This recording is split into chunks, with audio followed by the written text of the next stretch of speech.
ठाकरेंच्या शिवसेनेकडून आज महत्त्वाच्या बैठकांचं आयोजन. दुपारी 12 वाजता मातोश्रीवर बैठक. ठाणे जिल्ह्यासंदर्भात केली जाणार चर्चा. उद्धव ठाकरे पदाधिकाऱ्यांना मार्गदर्शनही करणार. मुंबईत शरद पवारांच्या राष्ट्रवादीकडून निवडणूक आयोगाच्या विरोधात आंदोलन. मार्कळवाडीच्या समर्थनार्थ आंदोलनाची हाक. मुंबईतील पक्ष कार्यालयाच्या समोर केलं जाणार आंदोलन. मनोज जरांगे पाटलांच्या उपोषणाचा तिसरा दिवस. मनोज जरांगे आज सकाळी 11 वाजता घेणार पत्रकार परिषद. जरांगे पाटील काय बोलणार याकडे महाराष्ट्राचं लक्ष. अजित पवारांचा महापालिका आयुक्तांना फोन. जीबीएस आजाराच्या रुग्णांना बिलं खूप येत आहेत. सरकारी रुग्णालयात यंत्रणा चांगल्या ठेवा. अजित पवारांच्या आयुक्तांना सूचना. कोल्हापूर जिल्ह्यातील आरोग्य सुविधा वाढवण्याला प्राधान्य देणार. पालकमंत्री प्रकाश आंबेडकरांचं महत्त्वाचं वक्तव्य. नाशिकच्या द्वारकातील अपघातातील मृतांच्या कुटुंबियांना मदत. मंत्री गिरीश महाजनांच्या हस्ते धनादेशाचं वाटप. मृतांच्या कुटुंबियांना प्रत्येकी 5 लाखांची मदत. सनातन धर्म हा भारताचा राष्ट्रधर्म. माणुसकी हा आपला धर्म आहे. पूजा करण्याचा, देवाला वंदन करण्याचा प्रकार वेगवेगळा असेल, मात्र धर्म एकच आहे आणि तो सनातन धर्म. योगी आदित्यनाथ यांचं वक्तव्य. आशिष जयस्वाल पहिल्यांदाच गडचिरोली जिल्ह्याच्या दौऱ्यावर. अधिकाऱ्यांसोबत बैठक घेऊन जिल्हा वार्षिक योजना आणि खनिकर्म निधीतून होणाऱ्या खर्चाचा घेतला आढावा. यंदाचा पठ्ठे बापूराव पुरस्कार ज्येष्ठ लोकनाट्य कलावंत मालती इनामदार यांना जाहीर. माजी राज्यपाल श्रीनिवास पाटील यांच्या हस्ते होणार सन्मान. पुणे महानगरपालिकेचे स्थायी समितीचे अध्यक्ष बाबूराव चांदेरेंचा आणखीन एक व्हिडिओ समोर. कामगारांसह स्थानिकांना दमदाटी करतानाचा व्हिडिओ व्हायरल. कोल्हापूरमध्ये 275 अभ्यासकांनी दिली भारतीय संविधानावर महापरीक्षा. निर्मिती फिल्म क्लब आणि बाल साहित्य कला मंच यांच्या संयुक्त विद्यमाने कोल्हापुरात अनोख्या पद्धतीचा उपक्रम. संविधान महावाचनाचं युनिव्हर्सल बुक ऑफ रेकॉर्डमध्ये नोंद. गुरुकुल विद्यालयाच्या वतीनं गेली 7 दिवस भारतीय संविधानाच्या महावाचनाचा अभिनव उपक्रम.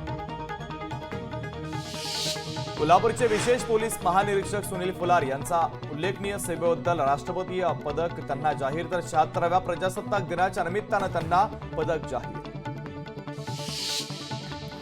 दिल्लीत 21 ते 23 फेब्रुवारीच्या दरम्यान अखिल भारतीय मराठी साहित्य संमेलन. रेल्वे मंत्रालयानं मराठी साहित्य रसिकांसाठी मोफत रेल्वे सोडावी अशी मागणी. याची दखल घेतली नाही तर मनसे स्टाईलनं आंदोलनाचा इशारा. अयोध्येमध्ये राम मंदिरात पूजा करण्यासाठी भाविक मोठ्या संख्येने दाखल. प्रभू रामांच्या दर्शनासाठी मंदिरात भाविकांची मोठी गर्दी. गोदावरी नदीपात्रातील नैसर्गिक बेटांवर दक्षिण कोरियातील भंतेजींचा होणार उपसंपदा विधी. तर 9 फेब्रुवारीला परभणीच्या पूर्णा तालुक्यातील धनगर टाकळीमध्ये होणार विधी. संगमनेरात विद्यार्थ्यांनी भरवला कुंभमेळा. प्रयागराजला भाविकांना जाता आलं नाही अशा भाविकांसाठी विद्यार्थ्यांनी प्रभू शिवशंकर आणि साधू संतांचे घेतले रूप.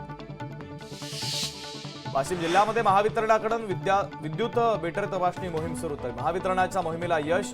30 लाखांपेक्षा अधिकचा दंड वसूल. मेळघाटातील हत्ती 15 दिवसांच्या सुट्टीनंतर पर्यटकांच्या सेवेत हजर. रजा कालावधीत हत्तींच्या थकलेल्या पायांची केली जाते मालिश. वाशिमच्या शेतकऱ्यांना 8 एकर क्षेत्रामध्ये 48 लाखांचं घेतलं विक्रमी उत्पन्न. रोजगार हमी योजनेशी निगडीत फळबाग लागवड योजनेचा लाभ घेत संत्रा बागेची लागवड. मेहनतीच्या जोरावर बाग फुलवली. परभणीच्या श्री रुग्णालयाचा समोरील रस्ता धोकादायक. गरोदर महिलांना रुग्णालयात जाण्यासाठी त्रास. रस्त्यात जागोजागी खड्डे. प्रशासनाचं मात्र याकडे दुर्लक्ष. बदलापूर पालिकेमध्ये 5 वर्षात 700 कोटींचा भ्रष्टाचार. प्रशासकीय राजवटीत अधिकाऱ्यांनी भ्रष्टाचार केल्याचा आरोप. खोटे ठराव आणि कामं दाखवून पैसे लाटल्याचा दावा. परभणीत नाट्यगृहाचं काम अनेक वर्षांपासून रखडलं. निधीअभावी काम रखडल्यानं कलावंतांकडून संताप व्यक्त. नेमकं नाट्यगृहाचं काम कधी पूर्ण होणार याकडे कलावंतांच्या नजरा. परभणीत बसपोर्टचं काम अंतिम टप्प्यात. प्रवाशांची अनेक वर्षांपासूनची प्रतीक्षा संपणार. लवकरच परभणीकरणार मिळणार नवीन बसपोर्ट. बेदाणा दरात 40 रुपयांची वाढ. यंदाचं वर्ष बेदाणा उत्पादकांसाठी तेजीत राहण्याचे संकेत. बेदाणा उत्पादक शेतकऱ्यांना अच्छे दिन. वाशिम जिल्ह्यातील कृषी उत्पन्न बाजार समित्यांमध्ये तुरीच्या दरात वाढ करण्याची शेतकऱ्यांची मागणी. तुरीच्या दरात घसरण झाल्यानं शेतकरी वर्गात नाराजी. पुण्यात मेट्रोच्या वेळेत वाढ. प्रवाशांचा वाढता प्रतिसाद आणि रात्री 11 पर्यंत मेट्रो धावावी अशी मागणी होत असल्यानं प्रजासत्ताक दिनाचं औचित्य साधत पुणे मेट्रोची सेवा 1 तास वाढवण्यात येणार. बीडमधील ज्ञानराधा मल्टीस्टेट कोऑपरेटिव्ह सोसायटीच्या मालमत्तांचा प्रस्ताव मुंबईला पाठवण्यात आला. हा प्रस्ताव पुढे गृह मंत्रालयामध्ये गेल्यानंतर मालमत्ता विक्रीला मिळणार मंजूर. परभणी शहरातील दर्गा रोड परिसरामध्ये असलेल्या स्मशानभूमीची दुरावस्था घाणीचे साम्राज्य असल्यानं परिसरात कुत्र्यांचा वावर. प्रशासनानं लक्ष देण्याची स्थानिकांची आणि नागरिकांची मागणी. राज्यात गुइलेन-बारे सिंड्रोमची लागण झालेल्या रुग्णांची संख्या वाढत असताना याची लागण झालेल्या सोलापुरातील एका तरुणाचा मृत्यू. रुग्णाला जीबीएसची लागण झाल्याचे निदान 11 जानेवारीला झालं होतं.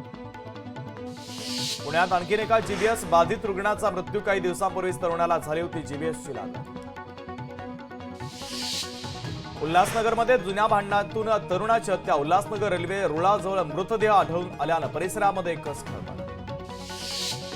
धुळे जिल्हाधिकारी कार्यालयामध्ये तरुणाचा आत्मदहनाचा प्रयत्न. ग्रामपंचायतीच्या कारभाराला कंटाळत आत्मदहनाचा प्रयत्न. सरपंच आर्थिक गैरव्यवहार करत असल्याचा तरुणाचा आरोप.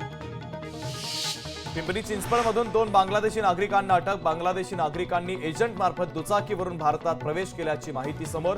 भारतात प्रवेश केल्यानंतर त्यांनी बनावट कागदपत्र तयार केल्याची धक्कादायक माहिती उघड. जळगाव पोलीस दलाकडून विद्यार्थ्यांच्या अपहरणाचं थरारक प्रात्यक्षिक सादरीकरण. हे प्रात्यक्षिक पाहण्यासाठी मोठ्या संख्येने नागरिकांची उपस्थिती. परभणीत मुलानंच वडिलांचा लोखंडीय संपन्न वार करत केला खून. पोलीस ठाण्यामध्ये आरोपी मुलाच्या विरोधात गुन्हा दाखल. आरोपी मुलगा मात्र अद्यापही फरार. परभणीत क्षुल्लक कारणावरून ऑटो रिक्षा चालकाची हत्या. आरोपीला पोलिसांनी ठोकल्या बेड्या.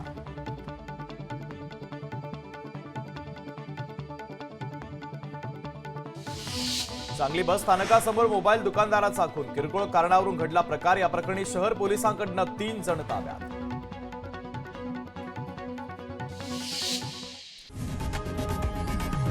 लोकशाही मराठी ऐका, पहा, जागरूक रहा.